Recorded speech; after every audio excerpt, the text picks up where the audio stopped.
I'm Joan Jessen. I'm Annette Scheimer. And we're going to be talking with you today about the use of parliamentary procedure at a variety of meetings, but particularly focusing on the use of a state convention. I hope parliamentary procedure doesn't bore you. I hope you don't think it's something that just gets in the way. It's an unnecessary nuisance and is much too complicated and a great bother to everybody. Because that certainly is not the purpose of using good parliamentary procedure.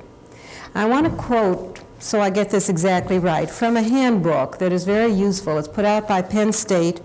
It's one of many that could be available if you need to get more deeply into the matters we're going to touch on today. According to the handbook, the purpose of parliamentary procedure is to provide a flexible method to transact group business in a manner most pleasing to its members. Most pleasing to its members. The purpose of parliamentary procedure is to help you do what you want to do, to get done what you want to get done at that particular meeting. And in the doing, to protect the rights of everybody who's there, whether minority or majority, to protect your rights and to protect the rights of others.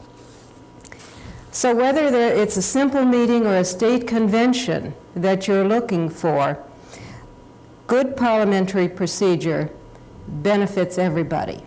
Before we really get into the business of the convention, you see on an agenda usually an introduction of the parliamentarian. And the role of the parliamentarian is very critical. Annette, you've talked a good bit with Sarah Johnson, who is a registered parliamentarian. And tell us something of what she had to say. Sarah emphasized the role of the parliamentarian is to assist two people, you, the attendee at the convention, and the presiding officer, to see that the business of the day is done. For anybody who's ever been nervous about making a motion for the first time, you can still be nervous at a convention even when you have been an experienced member of a delegate body before. So the role of the parliamentarian is to help you get that job done, and to help the presiding officer get her job done too. I've been parliamentarian at state convention, and the thing that really gives me the willies when I think in advance about it is somebody's going to put a question to me that's very complicated, and I'll have trouble dealing with it in the heat of the business with needing to move along. So I'm sure that in most organizations, the parliamentarian, and certainly for a state convention like the League of Women Voters, the parliamentarian is available in advance, and I certainly urge everybody to try to think through what it is you need to accomplish and be sure you know how to do it. And if you have any questions, to consult with the parliamentarian. Absolutely. In advance. You don't want to get everybody all tangled up with making mistakes which then have to be corrected. So do use the parliamentarian. That's what that person is there for.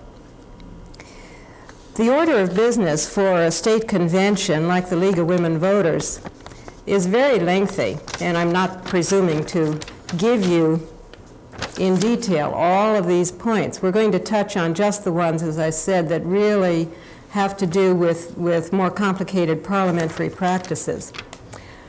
But the first item that needs to be established is whether there are enough people there to actually have the meeting. The quorum, in other words. And the quorum is defined in the bylaws. If you want, take a look at the bylaws of the League of Women Voters of Pennsylvania or of any other organization that you're involved with. They usually define what the quorum is. It is a majority, perhaps, maybe 3/5. It's defined, and you must have that quorum in order to transact business. You don't have to have a quorum to meet, but in order to vote on an issue, you need to have a quorum present. And that's the first thing that they will ask. Is there a quorum present? I think that it's important to point out that the bylaws, as well as Robert's Rules of Order, and any other special rules which we'll be talking about, all decide how things are going to be done, what the size of the vote needs to be, if there are enough people there to conduct business. And the quorum particularly is a matter for determination by the particular group. Whatever you as members of your group think are enough people, whether it's 10 or 50, to represent you and to be able to take action in your name, that's what the quorum is, and that's why that's usually set by the bylaws. So one of the first things you'll see on the agenda is a credentials report. And the point is to come up with a quorum. Is there a quorum present to do the business? The next important item that involves a great deal of parliamentary understanding is the adoption of rules of procedure. I mentioned this briefly. The bylaws, the Robert's Rules of Order in general, and the rules of procedure, which are adopted by the particular meeting, govern what is done. The rules of procedure are special rules for the conduct of business. Thinking back again to what I said, that parliamentary procedure provides a flexible method to do the business in a manner that is pleasing to the members. It's by establishing some ground rules at the very beginning that you decide what is pleasing to the members. What is it that you want to do? And it's very important to consider that in the very beginning. For the League of Women Voters State Convention, that's a whole page of rules, some of which is pretty obvious. Only members can speak, and it establishes who the people are who have the right to speak. It establishes when exactly how certain motions are going to be introduced and how the business of handling those motions will be conducted. So you do need to know in the beginning what the rules of procedure are, and you need to be sure that they are what you want them to be. In other words, the delegate body votes on the rules of procedure, and if you want to change them in some way to accomplish some goal you have in mind, you need to be prepared before convention, have it thought out, speak with the parliamentarian, ask how to go about doing that, have your motion all prepared, because that's one of the first things that will be happening at convention. The reason that it's important to take the look now is not that you can't do that later on, but this gets back to safeguarding everybody's rights.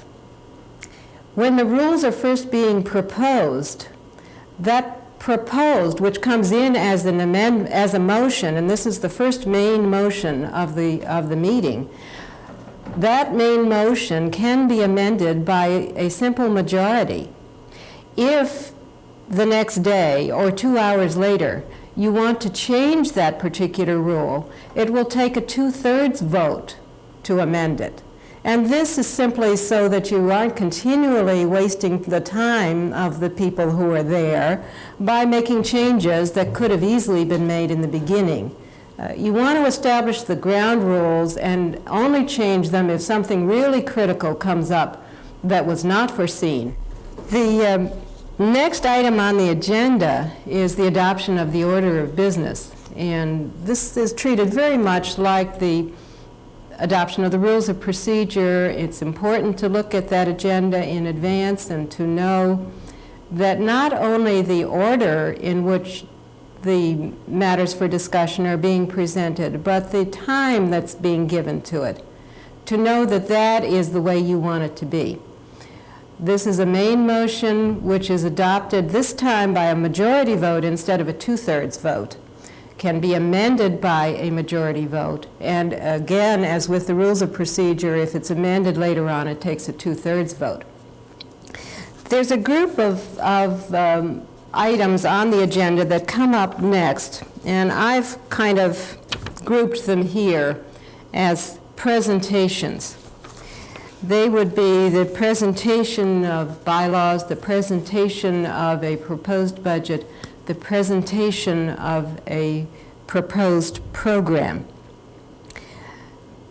In the rules of a convention like this of the League of Women Voters, the motion to adopt these items is made early at this point on the agenda. An actual motion will go on the floor to say, I move we adopt the budget as proposed. And the vote comes at a later time on the agenda. In some businesses, some meetings, the motion to adopt will immediately be followed by discussion and then a vote. So again, you need to know what the order of business is to be alert to how much time you have to consider these very important items and be prepared either to vote on them immediately or to be thinking about debate ahead. Now, I have a question. Does that particular motion require a second? A motion to adopt the budget, does it require a second? No, it doesn't, because in effect, these are committee reports. There has been a budget committee meeting which has developed the proposed budget. There has been a bylaws committee meeting which has made certain recommendations on the bylaws. Mm-hmm. The purpose of a second is to be sure that at least two people want to discuss something. That's the only reason a second is given. So if a report comes in from a committee as the recommendation of a committee, you already know at least two people want to discuss it. Committee reports don't need to have a second, but it's also very important that committee reports come with recommendations attached, recommendations for action in the future, so that the business of the convention or the meeting can go forward. When is it appropriate to have discussion on an item? For instance, on the bylaws this year, the only recommended bylaw change has to do with the fiscal year. When is it that it would be appropriate to discuss this item? At the time that it's presented or at a time later in the agenda? This depends on the way the agenda is set. The way the tentative agenda shows it, it would be presented at this point, this group that I'm calling presentations, which really are committee reports. Somebody will say that I move to change the fiscal year of the League of Women Voters of Pennsylvania from such to such. This has come in as a committee report. As we mentioned, it doesn't need a second, and so it then is an item that is on the floor. Of course, that's a familiar term to all of us. Our rules of procedure, and again you have to look at the rules of procedure for the particular meeting, say that only items of clarification, only questions of clarification may be asked at this time. The person making the motion will explain, and there's a time limit that's set, probably 5 minutes, to say, this is why we think the change is needed. Following that initial presentation of 5 minutes, people who are there at the meeting can stand up at the microphone and say, I have a question of clarification. Does this mean that we have to change our bylaws immediately? And the person who's made the presentation, or the president of the convention, or anybody else so designated, will be able to answer that question. But clarification does not mean expansion, does it? Clarification doesn't mean that the person could then expand the proposed motion to do something beyond what is initially proposed. Let's say change the calendar in some way, or to change the number of officers that are elected. If a motion is proposed, it has, and you are at the point of clarification, it is only what is in that motion that is being clarified. That's right, and it becomes a judgment call sometimes for the presiding officer whether the question is really one for clarification or whether somebody is trying to sneak in some discussion of the actual issue. Yeah. And this is where people get upset with parliamentary procedure, because they often see people abusing the use of parliamentary procedure to do something they're not supposed to do at that time. In the cases we're discussing, there is a time set on the agenda for discussion, and that's what you're supposed to hold it for. In some meetings, of course, the motion would be presented and you would immediately move into debate on the issue, debate and discussion. So then it would be perfectly in order to say, I think we should, or I think we shouldn't, and this is why. One item I want to mention, which may be somewhat unfamiliar with many people, is that there are times when some member wants to consider a subject that was not included on the agenda, that was not proposed by the president or the board of directors or a committee or some such thing as that. So there is no actual time on the agenda. A board may want still, when they have not recommended a particular topic, to give an opportunity for the members to bring up something in which the members are interested. Therefore, a time may be set on the agenda which will say consideration of this matter. Now, what that means is that you, if you are interested in that, needs to say, I move, at that particular time, needs to say, I move to consider this matter. That doesn't mean that's a vote for adoption yet.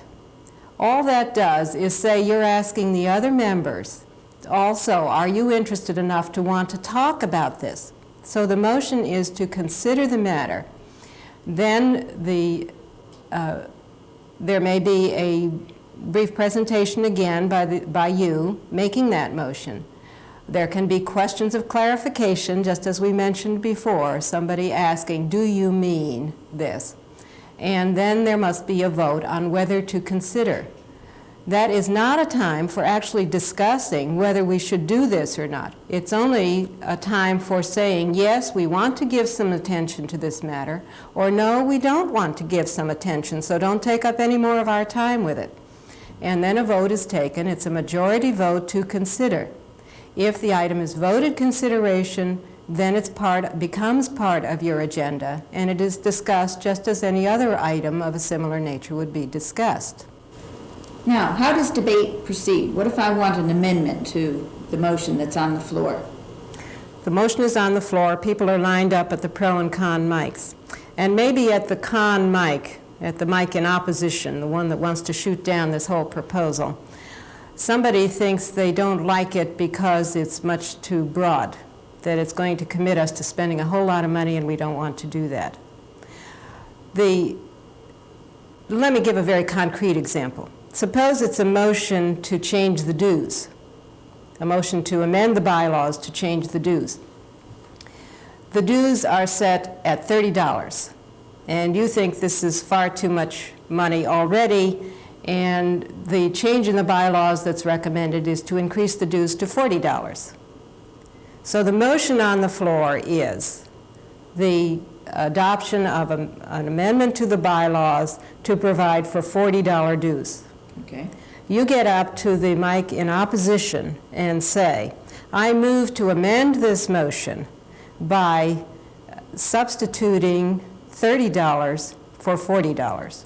Or I move to delete 40 and insert the figure 30. There are various forms the motion can appear, and this is where you would need to talk with a parliamentarian, if it's anything very complicated, to come in with the best form of the motion. The intent is to reduce the figure that's being proposed. Mm-hmm. And then that amendment would have to be voted on immediately. That is not a vote for adoption of the item. That's a vote for adoption of an amendment. Now, somebody disagrees with you that $30 is the figure it should be. It'd be better to go to 35. And so somebody else can stand up at the microphone and say, I move to amend the amendment to provide for $35 dues. This begins to get very complicated, because when the vote is taken on the amendments, in this example I've given, you would have to vote first on whether to accept $35 or not. Mm-hmm. If $35 is voted down, then you would have to take a vote on the amendment, which would be $30. And then eventually, when the time came, vote on whether to accept that proposal at all. In other words, when a motion is made and amended, you vote first on the amendment. Yes.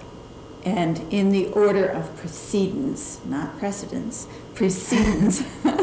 And then you vote on the motion as amended. That's right. Or if you have an amendment to an amendment, you vote first on the last motion made is what you vote on first. So you would vote on the amendment to the amendment, then you would vote on the amendment, and then you would vote on the motion. Now, I think it's obvious why the rules say that you can only have one amendment to an amendment. And that has to be taken care of, either approved or disapproved, before you can make any other amendments. And in each case, the chair should restate the motion, so it is clear to the delegate body what they are voting on. But this is where debate gets very confusing, yes, because amendments are floating around the floor, and everybody needs to be clear as to which one you're actually discussing. Again, the chair will usually rely upon the parliamentarian or the secretary, it can be either one, to keep track of which motion actually has to be voted on, because if you're standing up there in front of everybody and trying to recognize people and keep all of these procedures clear in your own mind, you may forget, sometimes even the parliamentarian forgets, I did once, which motion it is you're going to be voting on. So you might say, Annette, then it's very important to get the motion in good shape before you get to this point.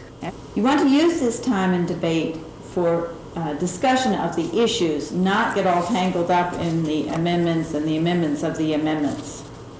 What I'd like to get on to now is the discussion of scope and the defining of the scope of your motion. Joan. Oh, I thought you were going to do that. No. I think to go back to an example that Annette and I have discussed before, we can use one that is maybe kind of silly but rather clear to discuss. A proposal to have our PTA buy milk for the school children. And during discussion, somebody says, well, there are a lot of children who don't have enough warm clothes in winter, and I think we ought to do more than just buy milk for the school children. We ought to provide them with warm clothes, too. I move that the motion be amended to include warm clothes. And somebody says, I second it.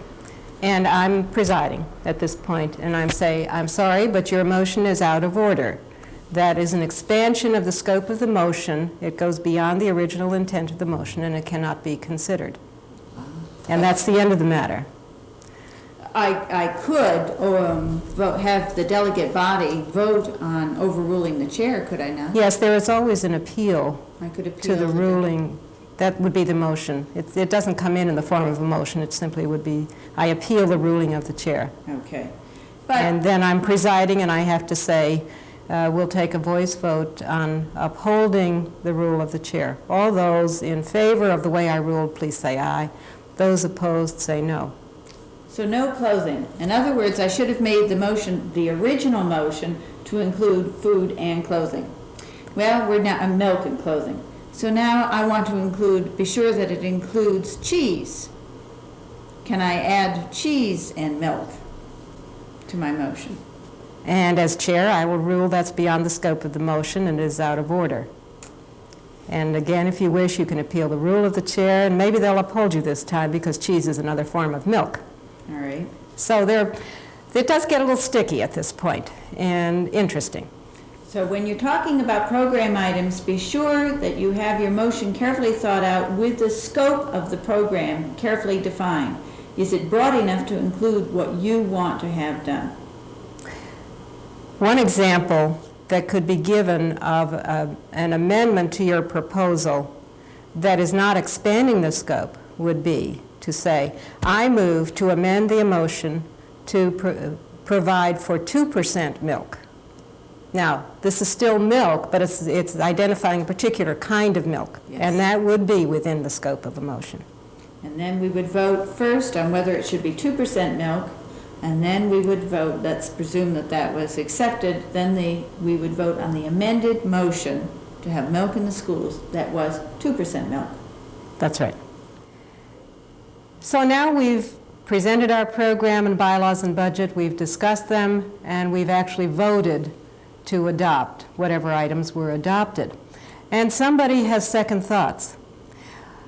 Maybe an item wasn't a program particularly, something of some action that you want the group to take wasn't adopted, and you think the vote was very close and that it should be adopted. Then a motion for reconsideration is in order. Or perhaps you think too many things were adopted, and you think even the vote in favor of an item should be reconsidered. Again, a vote for reconsideration can be requested. This comes in as a motion. I move to reconsider such and such item. Who can make that motion? Strictly speaking, according to Robert's rules and all normal practices, the person who voted on the prevailing side. That is, if you want to reconsider something that was adopted with the intention of unadopting it, it would have to be somebody who voted yes. If it was something that was voted down and a close vote, and you've had second thoughts and think it should be adopted, then it would be somebody who had voted no. Okay. Prevailing side, whatever the vote was, whether it's in favor or against, whichever had the proper majority vote, that's the prevailing side. And that person has to make that motion. When votes are taken in an open meeting, very often good strategy is to have somebody in favor of a motion vote against it, or vice versa, so that you know that you have someone who can properly make that motion, and you don't have to rely on somebody else changing their mind. If you have a secret ballot, it's just on the honor system, and nobody really knows whether that particular person making the motion voted on the prevailing side or not. Can that be done at any time, or are there limits as to when you can have reconsideration? There are limits, and the limits vary. The usual rule in Roberts is that it must be done either at the same session, which would be the same day, or at the next day. Now, with a convention, that works, because conventions generally run 2 or 3 days, so you do have an opportunity on a next day to bring up the matter for reconsideration. Often, as is true with the state convention agenda, there will be a time on the agenda, actually, for reconsideration. That doesn't mean that any motion has to be presented. Again, it's like consideration of something in the beginning that was not recommended. The opportunity is there, but it's up to the delegates whether they want to use that opportunity or not. Nobody says you have to make a motion to reconsider. It simply is an opportunity for reconsideration. But that would be the time in that case. Either when the time is set on the agenda for it, or the same session or the next day if you have to rely on parliamentary practice. Again. A brief word perhaps on nominations and elections. These are pretty clear-cut in most bylaws, and I think most people understand how nominations and elections take place in their own organization. In the case of the League Convention, nominations are made by a committee. A slate is proposed on the first day of the convention. An opportunity is given for nominations from the floor, and then elections take place on the final day.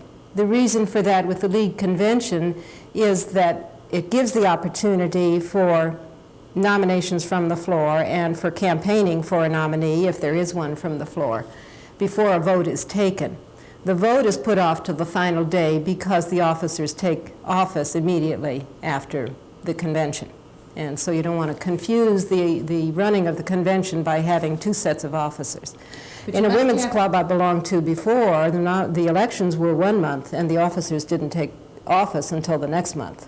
So there was a time span in there, and you really have to check your own bylaws to see how that's provided. But you do have to have the approval of the person who is being nominated in order to actually nominate. Yes, that only makes sense. And I think that most bylaws say that, and I'm not quite sure what Roberts says, but it's reasonable practice. Now we get to that part of our agenda that concerns motions and the types of motions.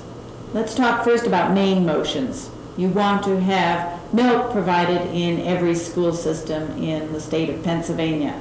That's a main motion. It's general. Now you have a subsidiary motion.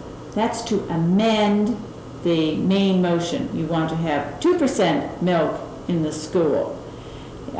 These affect the main motion directly. They amend it, they limit it, perhaps they postpone it if that's what your main motion is. There are other types of motions, incidental motions. They arise out of some question on the floor, such as a challenge to the ruling of the chair. For instance, an incidental motion would be whether 2% milk, whether cheese would be appropriate under this motion. Or if you wish to have a different type of voting, let's say it's a very close vote rather than an aye and nay, you might have a standing vote. That's an incidental motion too, is it not? Yes. Mm-hmm. Then there are parliamentary inquiries. Those are also incidental motions, and at League of Women Voters conventions there are a lot of parliamentary inquiries. Then there are privileged motions, the final category of motions, and they don't relate necessarily to the business on the floor, but they can interrupt the business. For instance, they can recess or adjourn, or a question of privilege such as it's far too hot in here, can we open the windows? We might just sum up by repeating the definition of parliamentary procedure in the beginning. It is the means by which the members gathered together, whether in a large or a small meeting, can do what they want to do. It's a flexible body of practice which is there to make the meeting pleasing to you, the members. And we hope that you will be able to learn what you need to do in order to accomplish your own goals at the next meeting you go to.